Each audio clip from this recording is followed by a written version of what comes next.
വേദിയിലും സദസ്സിലുമുള്ള ബഹുമാന്യരെ, സഹോദരി സഹോദരന്മാരെ,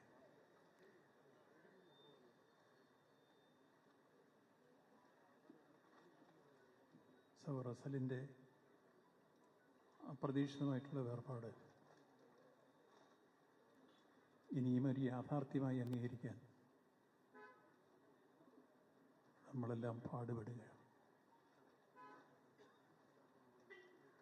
ഇനിയും ആ യാഥാർത്ഥ്യം അംഗീകരിക്കാൻ സമയമെടുക്കും. അദ്ദേഹത്തിൻ്റെ പൊതുജീവിതത്തിൻ്റെ ഒരു സംക്ഷിപ്ത രൂപം ഇവിടെ പ്രതിപാദിക്കുകയുണ്ടായി. വിദ്യാർത്ഥി പ്രസ്ഥാനത്തിലൂടെ പുരോഗമനാശയങ്ങളുമായി ബന്ധപ്പെട്ട് പ്രവർത്തനം ആരംഭിച്ച അദ്ദേഹം പിന്നീട് യുവജന പ്രസ്ഥാനത്തിൻ്റെ ചങ്ങനാശ്ശേരി ഏരിയയിലെ ബ്ലോക്ക് സെക്രട്ടറിയായി, ജില്ലാ സെക്രട്ടറിയായി,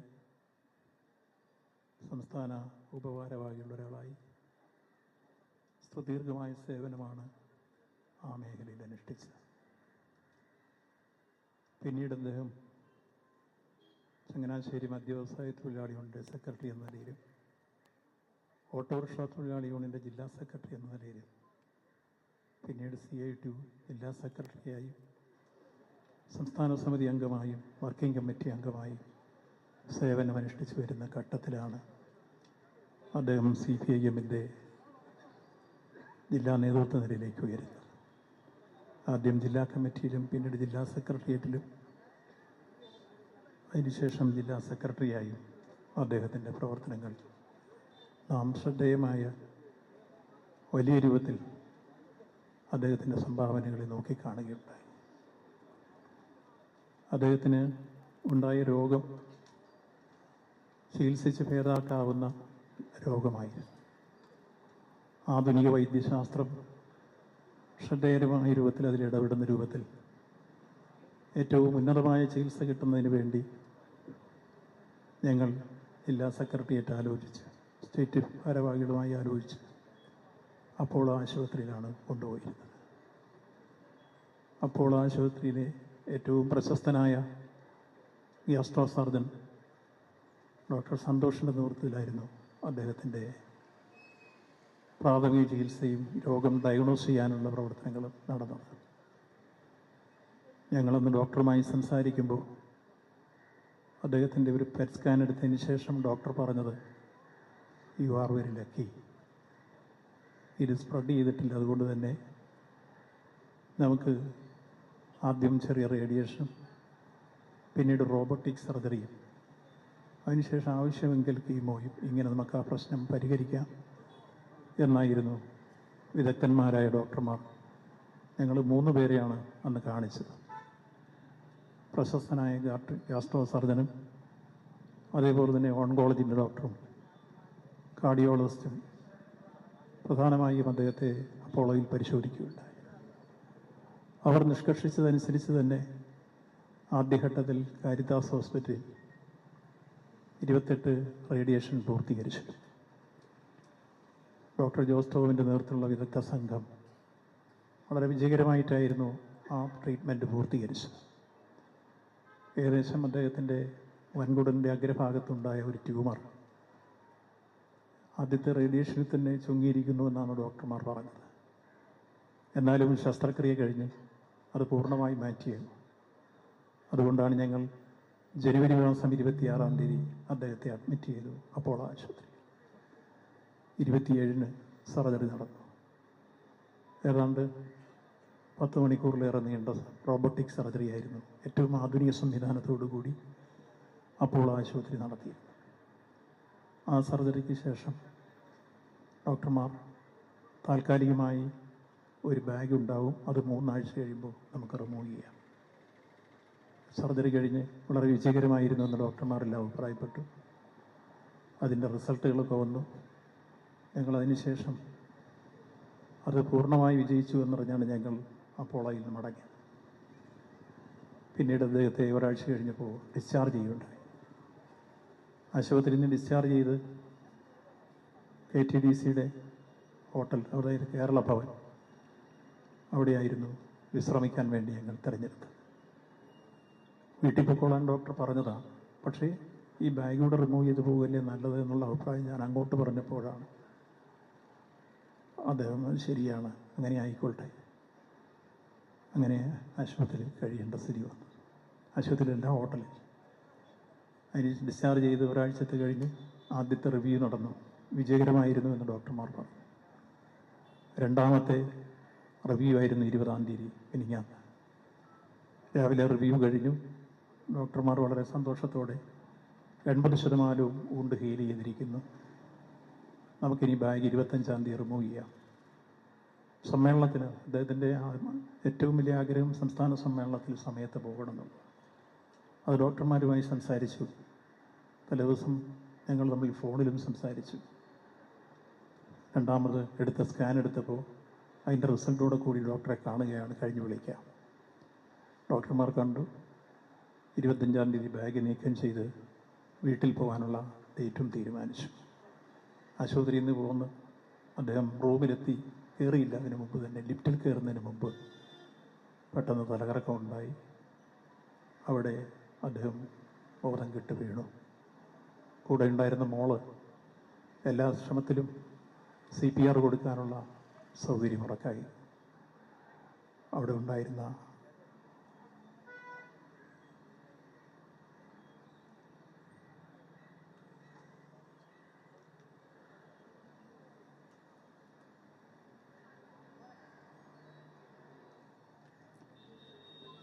ഡോക്ടർ ഉൾപ്പെടെ ആളുകൾ ഓടിക്കൂടി. അവരെല്ലാം CPR കൊടുത്തു.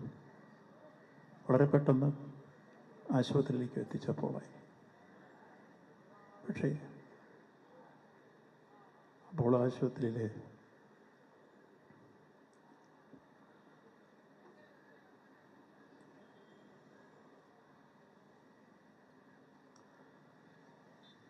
പ്രശസ്തനായ കാർഡിയോളജിസ്റ്റ് ഡോക്ടർ പ്രമോദ് അദ്ദേഹത്തെ വളരെ പെട്ടെന്ന് പരിശോധിച്ചു.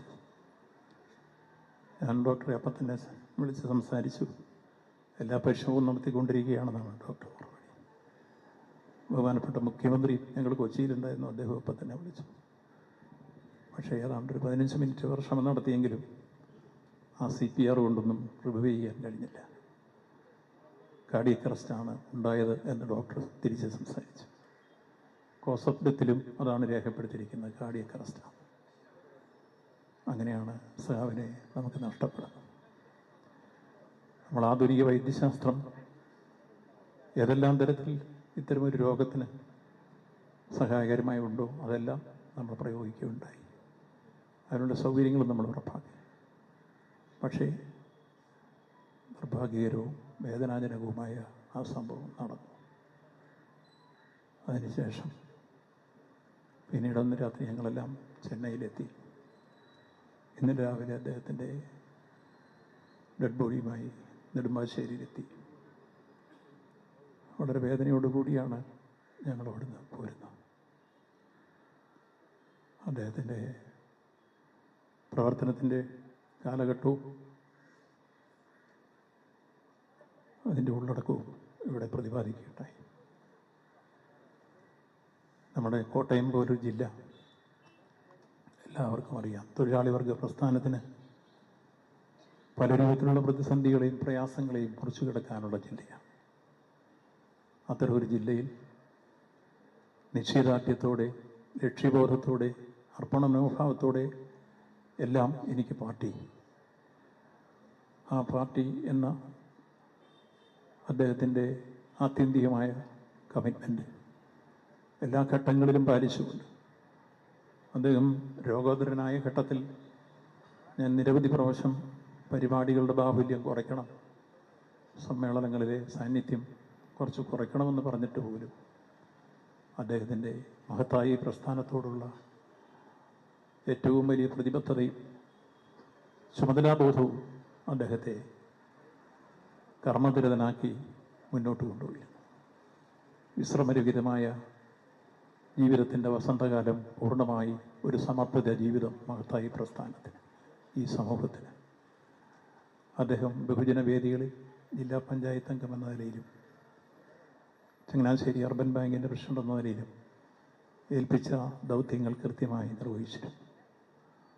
ഏതെല്ലാം തരത്തിലുള്ള പ്രശ്നങ്ങളും പ്രയാസങ്ങളും എല്ലാം വരുമ്പോഴും പരസ്പരം അത് കൂടിയാലോചിച്ച് നമുക്ക് ടീമായി നീങ്ങാം എന്നെപ്പോഴും പറയുമായിരുന്നു.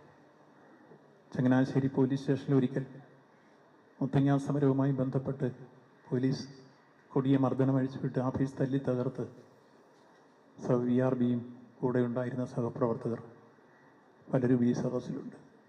ഞാൻ രാത്രി എത്തുമ്പോൾ എല്ലാവരും രക്തം മാറന്നൊലിക്കുന്ന രൂപത്തിലായിരുന്നു.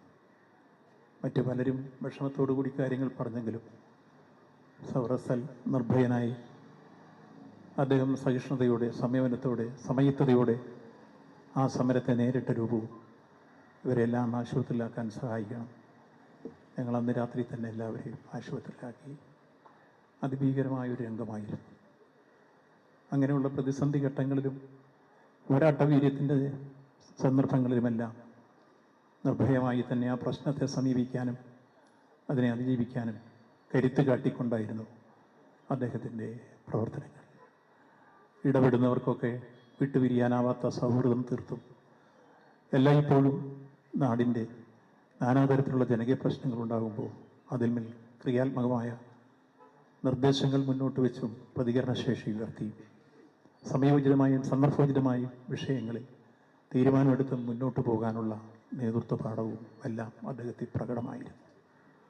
അങ്ങനെ കോട്ടയം ജില്ലയിലെ തൊഴിലാളി വർഗ പ്രസ്ഥാനത്തെ ഏറ്റവും ഭംഗിയായി ധീരമായി ഈ കാലഘട്ടത്തിൽ 2021 നിയമസഭാ തെരഞ്ഞെടുപ്പ് വരുമ്പോഴാണ് ഞാൻ മത്സരിക്കാൻ പോയപ്പോൾ സെക്രട്ടറിയായി വരുന്നത്.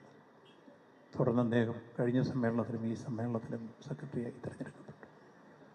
എല്ലാ നിലയിലും നമ്മുടെ ജില്ലയിലെ തൊഴിലാളി വർഗ പ്രസ്ഥാനത്തെ വലിയ രൂപത്തിൽ മുന്നോട്ട് നയിക്കാൻ അദ്ദേഹത്തിൻ്റെ വിലപ്പെട്ട സംഭാവന നൽകിക്കൊണ്ടാണ് അദ്ദേഹം മുന്നോട്ട് വന്നിരുന്നത്. ധീരമായ അദ്ദേഹത്തിൻ്റെ ആ നേതൃത്വത്തെ ഞാൻ എല്ലാ അർത്ഥത്തിലും അഭിമാനാദരവോടെ ഉയർത്തിപ്പിടിച്ചുകൊണ്ട് അദ്ദേഹത്തിൻ്റെ വേർപാട് സാങ്കേതികമാണ്. നമ്മുടെ എല്ലാം മനസ്സിൽ ആ യാഥാർത്ഥ്യം ഉൾക്കൊള്ളാൻ ഇനിയും സമയമെടുക്കുമെന്നറിയാം. അദ്ദേഹത്തിൻ്റെ വേർപാടിൽ ദുഃഖവും അനുശോചനവും രേഖപ്പെടുത്തി സമ്പത്ത കുടുംബാംഗങ്ങളെയും സഹാക്കളെയും അനുശോചനം അറിയിച്ച് ചെങ്കൊടി താഴ്ത്തിക്കെട്ടുന്നു. നന്ദി, നമസ്കാരം.